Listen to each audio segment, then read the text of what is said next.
There's a pattern in financial history where banking dynasties don't just finance trade, they control it, shape it, and build entire cities around it. And in the 1800s, one family didn't just participate in the opium trade between Britain and China, they engineered the financial infrastructure that made it possible, profited from every transaction, and used those profits to literally construct the most important financial center in Asia. The family financed the ships. They financed the merchants. They financed the wars that forced China to accept the trade. And when it was over, they owned the banks, the trading houses, and the real estate in a city that would become the gateway to Chinese commerce for 150 years. This isn't speculation. This is documented in banking records, in trade manifests, in the architectural history of financial districts. The mechanisms are public. The profits are recorded. And the pattern reveals how banking families don't wait for trade to happen. They create the conditions that make trade inevitable, finance both sides of the transaction, and extract wealth at every stage. Let me show you the five-stage process, how it was executed in China from 1830 to 1900, why the opium trade was the vehicle, and how understanding this pattern reveals the architecture of financial control that still operates today. Before we go through the stages, you need to understand what the opium trade actually was and why it required sophisticated financial engineering. In the early 1800s, Britain had a problem. They were importing massive quantities of tea, silk, and porcelain from China. But China didn't want British goods. The trade was one way. Silver was flowing out of Britain into China to pay for imports. This was unsustainable. Britain needed something China would buy. They found it in opium. Opium was grown in British-controlled India. It was processed into a form suitable for smoking, and it was smuggled into China despite imperial bans. By 1830, the trade was enormous. Millions of Chinese were addicted. Silver was flowing back to Britain. The trade imbalance was correcting. But here's the complexity. The trade was illegal in China.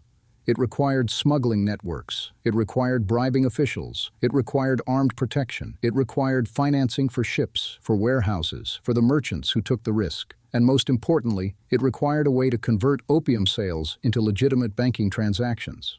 This is where the banking families entered. They didn't grow opium. They didn't smuggle it. They financed the entire operation and extracted profit from every transaction. And the family that dominated this financing built an empire that would control Asian trade for a century. This is stage one. Finance both sides of an illegal but profitable trade. The opium trade required capital at every stage. Indian farmers needed advances to grow poppies. Processors needed working capital. Merchants needed credit to buy inventory. Ship owners needed loans to build vessels. And Chinese distributors needed financing to move product inland. A banking family positioned itself as the financier for all of these transactions. They lent to British merchants buying opium in India. They lent to ship owners transporting it to China. They provided letters of credit that allowed merchants to operate without carrying silver. And critically, they established banking relationships with Chinese merchants who distributed the opium internally. This wasn't charity. Every loan carried interest. Every letter of credit had fees. Every transaction generated profit. And because the trade was illegal, the interest rates were higher than normal commerce. The risk premium was built into every contract. By 1835, the financing operation was generating returns of 15 to 20% annually. That's double the return on legitimate trade. And the volume was staggering, tens of millions in financing flowing through the system every year. But financing alone wasn't enough. The trade faced a structural problem. The Chinese government was trying to stop it. Imperial edicts banned opium. Officials were seizing shipments. Smugglers were being executed. The trade was under threat. And if the trade stopped, the financing stopped. The banking family needed the trade to continue. So they moved to stage two. Stage two. Finance the military force that protects the trade. In 1839, the Chinese government escalated. They appointed a commissioner who seized and destroyed 20,000 chests of opium in Canton. This was millions in value. British merchants demanded compensation. The British government refused to pay. But they did something else.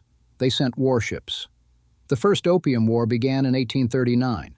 British naval forces attacked Chinese ports. They blockaded trade routes. They occupied coastal cities. and they forced China to negotiate. The war lasted 3 years, and it was expensive. Warships cost money.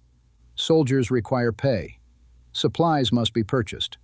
The British government needed financing. They issued bonds, and the banking families bought them. They lent money to the British government to fight a war that would protect their opium financing business. This is the pattern. Finance the trade. When the trade is threatened, finance the military that protects the trade. The war ended in 1842 with the Treaty of Nanking. China was forced to pay 21 million silver dollars in reparations. China was forced to open 5 ports to British trade. And China was forced to cede Hong Kong to Britain. The opium trade was now protected by treaty.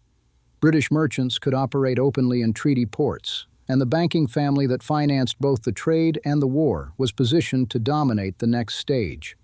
Because the treaty didn't just open ports, it created the need for new financial infrastructure, and that infrastructure would generate profits for decades. Stage 3. Establish the banking infrastructure in the newly opened markets. After the treaty, British merchants flooded into the treaty ports. They needed banks to handle transactions. They needed credit to expand operations. They needed currency exchange because trade involved British pounds, Indian rupees, Chinese silver, and Spanish dollars. The banking family established branches in every treaty port: Canton, Shanghai, Ningbo, Fuzhou, Xiamen. They were the first foreign banks in these cities, and they offered services no Chinese bank could match. They provided letters of credit that allowed merchants to trade without moving physical silver. They offered currency exchange at rates they controlled. They provided loans for everything from ship purchases to warehouse construction. And they handled the remittance of profits back to Britain. This gave them control over the financial flows. Every transaction went through their banks. Every currency exchange generated fees. Every loan carried interest. They weren't just financing the opium trade anymore. They were financing all trade between China and the West. Tea, silk, porcelain, manufactured goods, everything flowed through their banking network. By 1850, they were the dominant foreign bank in China.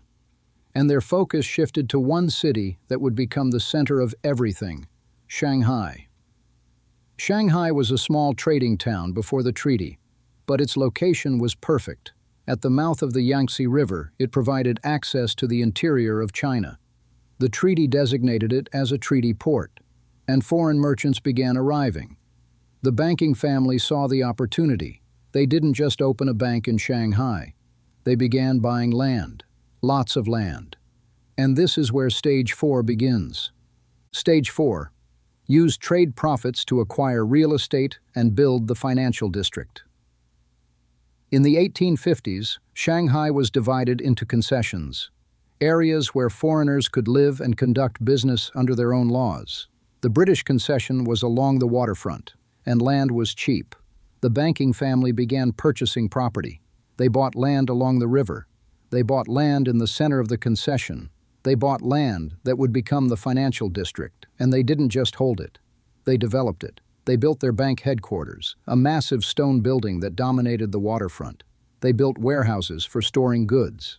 They built office buildings and rented them to trading companies. They built residential properties for foreign merchants. Every building they constructed increased the value of surrounding land they owned. And as Shanghai grew, land values exploded. Property they bought for thousands in the 1850s was worth millions by the 1880s. But the real genius was in the infrastructure. They financed the construction of roads, docks, and utilities in the areas where they owned land. They effectively built the financial district around their own headquarters, and as other banks and trading companies arrived, they had to locate near the center of activity, which meant renting or buying property from the banking family. This is the pattern. Use profits from financing trade to acquire land. Use land ownership to shape urban development. Use urban development to increase land values. Extract rent from everyone who needs to be in the financial center. By 1880, the banking family owned a significant portion of Shanghai's most valuable real estate. Their bank was the largest foreign bank in China, and they were generating profits from banking, from trade financing, and from real estate. But they weren't done. Stage 5 would lock in their dominance for another 50 years. Stage 5.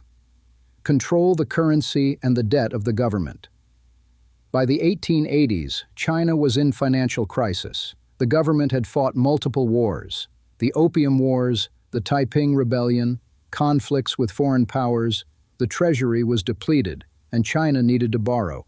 The banking family, along with other European banks, offered loans, large loans, tens of millions in silver.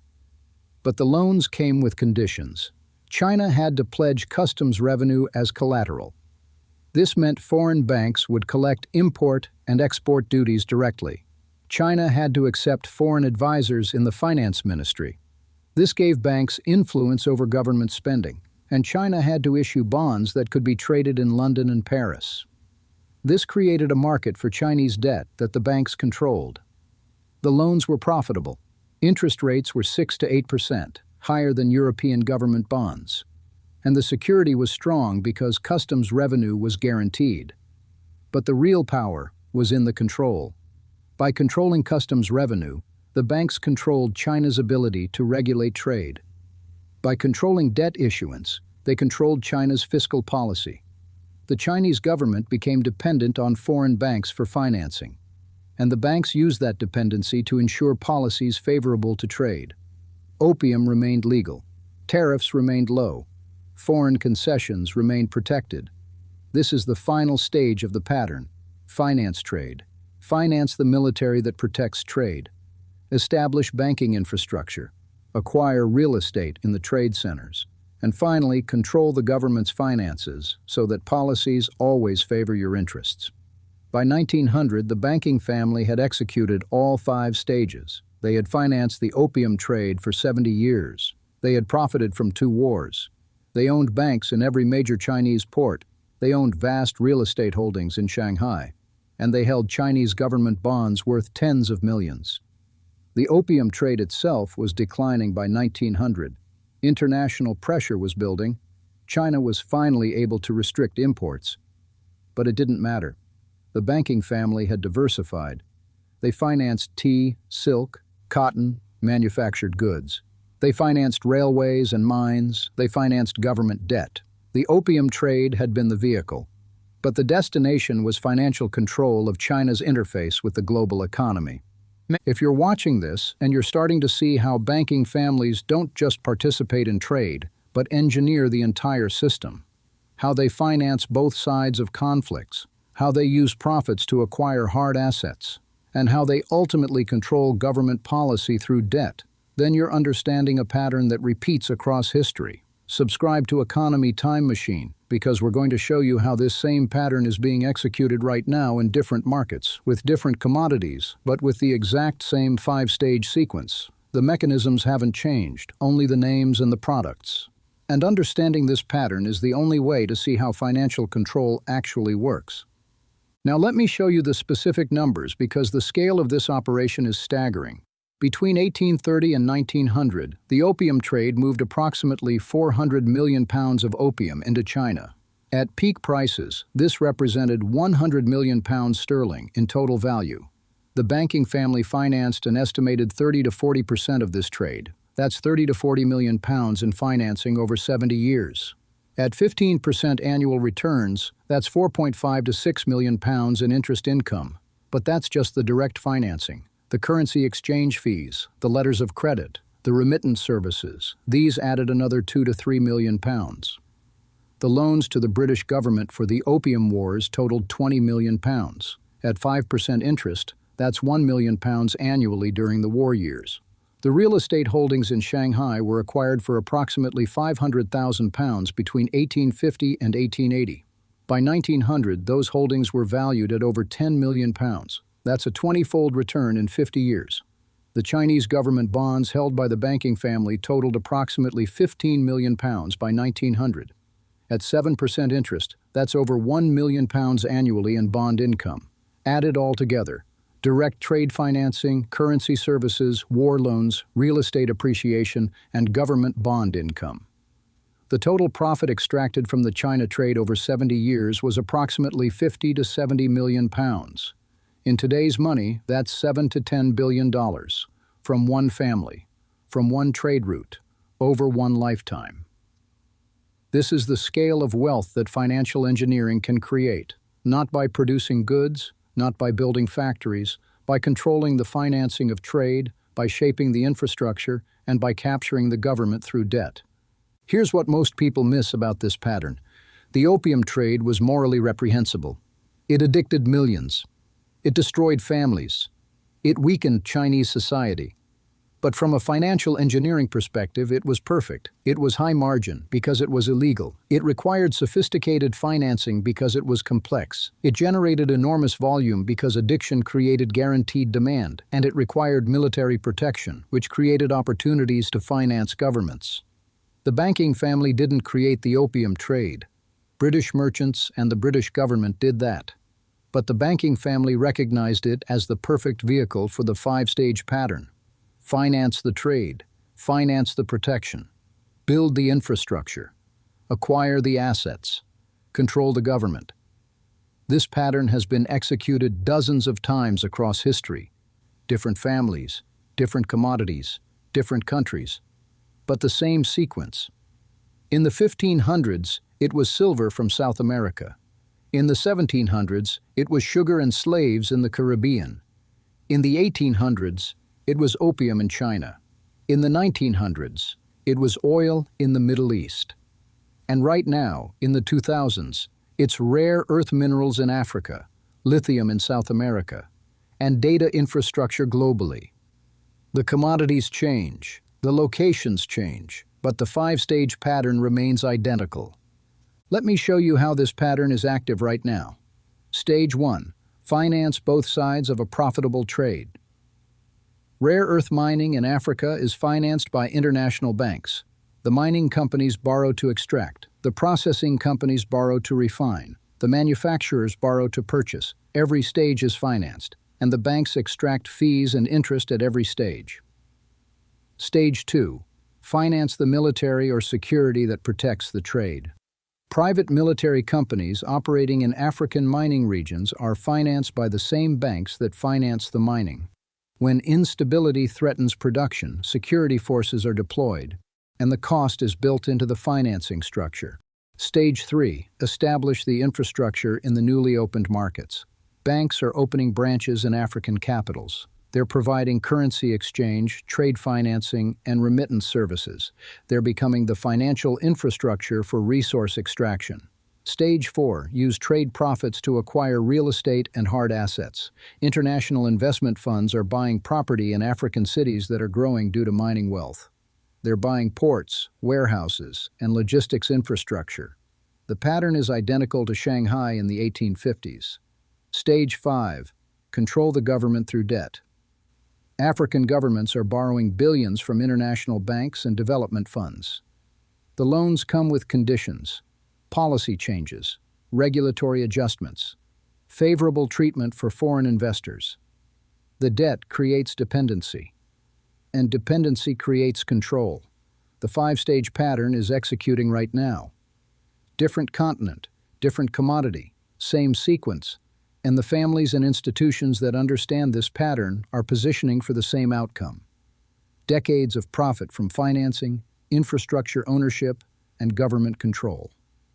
3 times in the last 500 years, banking families have executed this exact pattern to dominate trade in a specific region. The silver trade in South America in the 1500s, the slave and sugar trade in the Caribbean in the 1700s, the opium trade in China in the 1800s.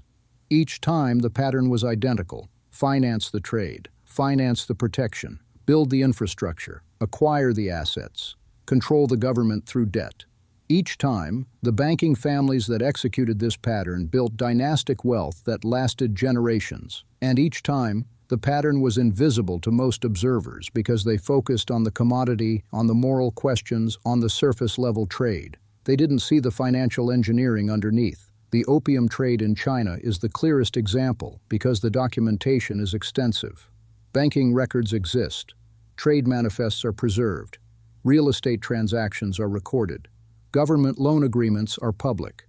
You can trace every stage of the pattern through primary sources. And what you find is that the banking family that dominated this trade didn't do anything illegal. They financed legal transactions. They bought property at market prices. They lent to governments that requested loans. Everything was legal. Everything was documented. Everything was profitable. This is the genius of financial engineering. You don't need to break laws. You just need to understand the pattern and execute it before others recognize what's happening. Here's what this means for you right now. Every time you see a new commodity boom, a new region opening to trade, a new infrastructure project in a developing market, ask yourself who's financing it. Because the entities that control the financing will control the profits. Not the miners, not the manufacturers, not the governments, the financiers. And if you understand the five-stage pattern, you can identify which banks, which investment funds, which families are positioning to execute it. You can't replicate their scale, but you can invest alongside them. You can buy stock in the banks financing the trade. You can invest in real estate in the cities that will grow from the trade.